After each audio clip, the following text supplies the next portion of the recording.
Shalom, kembali lagi di program kesayangan kita. Program apa, brother? Rema. Hari ini kita ada di daerah Kebayoran Baru, Jakarta Selatan. Di salah satu resto, brother, namanya Bali Notes Terrace. Ya. Di sini kita tempatnya. Dan hari ini kita nggak berdua, brother. Ya. Hari ini kita ada teman kita. Ya. Siapa nih, brother? Hah? Orangnya mana? Ya.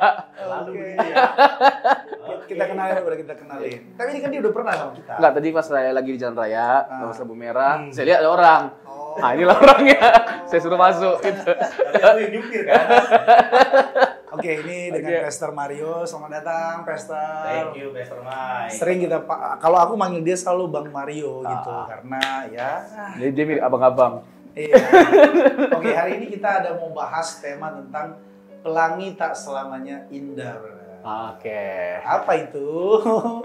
Jadi kalau kita lihat di entah itu di sosmed atau di kehidupan urban ya, khususnya di negara-negara maju ataupun juga sekarang di Indonesia, pelangi itu kan selama ini kita mengidentikan pelangi itu dengan sebuah keindahan kan, warna-warni dan lain sebagainya. Tapi saat ini pelangi itu jadi salah satu tren untuk kaum LGBT, brother. Nah, kita mau coba bahas hal ini beberapa menit ke depan. Kita lihat dari sudut pandang pastoral, dari sudut pandang perkembangannya, dan dari sudut pandang Biblika. teologis, dari sudut pandang biblika. Nah, sampai ke biblika, kita mulai dari LGBT itu sendiri, atau pelangi tak selamanya indah itu, brother. Dari Bang Mario dulu lah.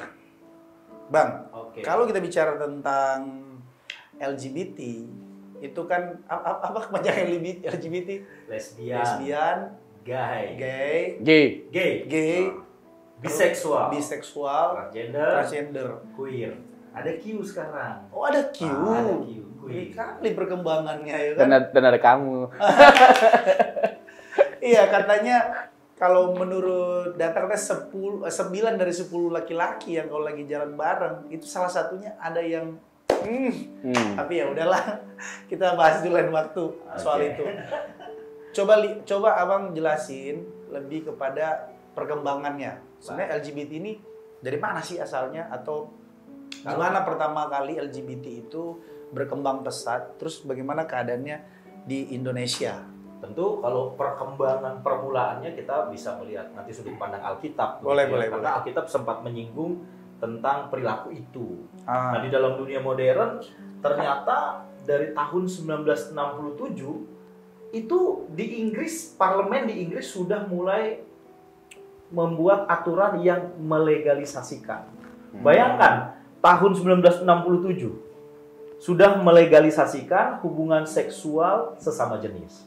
Wah, Sekali ya. dalam pergerakan selanjutnya, gerakan ini jadi dia menjadi movement. Ini yang berbahaya sebenarnya. Nah, itu ada gerakan gay movement Di mana itu? di Inggris? di Amerika. Oh, di Amerika. Di Amerika. Di Inggris. Wah, lalu selanjutnya dia merasuk ke dalam tokoh-tokoh teolog begitu, yang pada ujungnya pro terhadap gerakan ini. Oh ya? Ada, itu di Amerika juga, gitu. Ngeri kali. Nah, di tahun 2023, Mau nggak mention nama siapa teolog? janganlah kita Iya. pantang sebut nama kan begitu Tahun ya. 2023 kenapa? Nah, di tahun 2023 itu ada survei dilakukan oleh Gallup namanya. Nah, si Gallup ini terus menunjukkan bahwa movement ini sudah sangat luas. Oke. Makin terus berkembang, tidak pernah menunjukkan pergerakannya menurun, justru selalu meningkat dan pasti. Nah, ini yang harusnya menjadi apa ya, dari sisi kita tuh peringatan lah mungkin ya, bisa disebut sebagai warning bahwa gerakan ini tidak main-main. Kalau di Indonesia sendiri? Wah, di Indonesia sendiri sebenarnya pada permulaannya di Indonesia LGBT itu sendiri pertama kali dianggap sebagai gangguan penyakit kejiwaan. Oh. Begitu. Jadi itu bukan apa istilahnya ya? Wabah atau apalah istilahnya. Bukan. Itu cuma gangguan jiwa sebenarnya. Gangguan penyakit kejiwaan. Penyakit gangguan kejiwaan, maaf. Oh Oke. Nah, tetapi dalam perjalanannya dia disebut sebagai penyimpangan seksual. Jadi ada pergeseran tuh. Oh, Terus ya penyimpangan seksual. Nah, pada kelompok yang ini pun entitas ini ada 2 kelompok lagi di dalamnya. Ada yang tersembunyi, identitasnya disembunyikan, menutup diri dia. Malu dong kalau terungkapkan begitu ya. Iya. Gitu. Jadi ini yang berbahaya karena dia menutup diri. Tetapi ada juga teman-teman kita, saudara-saudara kita yang berani membuka identitas dirinya. Bahwa saya mengalami penyimpangan seksual. Jadi di Indonesia sendiri, kita konteksnya ada di Jakarta nih. Iya. Kalau bicara tentang entitas itu, ada yang tersembunyi, ada Menutup yang diri tadi ya. menutup diri, Ya. ada yang terang-terangan. Terang-terangan. Terang-terangan di sini maksudnya bukan terang-terangan membuka diri supaya untuk diterima. Justru dia mengakui dirinya seperti itu untuk ditolong. Oh. Jadi sebenarnya mereka berseru menyerukan pertolongan, tolong saya seperti ini. Nah, Gitu. Nah itu yang mau kita bahas kan, misalnya gini, karena dalam tanda petik ya, nanti memang ada kita singgung terkait dengan apakah kita bisa menerima mereka. Ya. Tapi betul. dalam tanda petik nih, itu satu hal yang meresahkan. Itu tidak bisa dianggap sebagai bagian dari peradaban kita dalam konteks budaya maupun dalam konteks umat beragama. Itu sesuatu yang nggak bisa diterima. Orangnya diterima, perilaku penyimpangannya nggak bisa diterima. Oh, ya. Nanti ada ke situ pembahasan kita. Ya, Mungkin ada lagi poin-poin yang mau ditekankan sama Brother Mario. Ah itu tadi entitas pertama tuh, Brother Mike, ya kan? ada entitas kedua. Entitas kedua, ini kaum LGBT ini menjadi komunitas, Oh iya, memang iya kan? banyak tuh. Nah mereka tadinya antisosial, sekarang membuat golongan sosial tersendiri. Ya. Mereka masuk di situ, di komunitas itu, mendapat penerimaan, disambut, mereka berkelompok dan bahkan organisasi. Organisasi. Kalau sudah sebut organisasi, mereka punya visi, ya kan? Punya misi, berarti ada kegerakannya itu. Dan herannya ya, teman-teman kita yang menganut LGBT ini, itu di dalam dunia kerja, itu mereka produktif loh. Produktif, kreatif, inovatif lah. Ya itu nggak ada masalah di situ. Poin kita adalah bagaimana mereka itu bisa memahami bahwa tindakan penyimpangan seksualitas itu adalah dosa di mata kita sebagai orang beragama.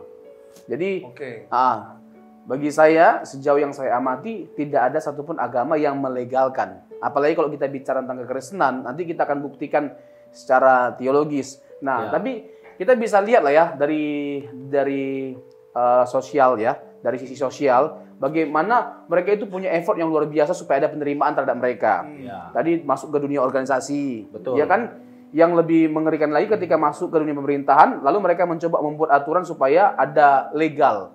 Wah, ya ini kan? Legalisasi. itu benar sekali apa yang Brother Robson katakan. Karena di tahun 2008 itu mereka tadi entitas yang kedua ini membuat forum LGBT Indonesia.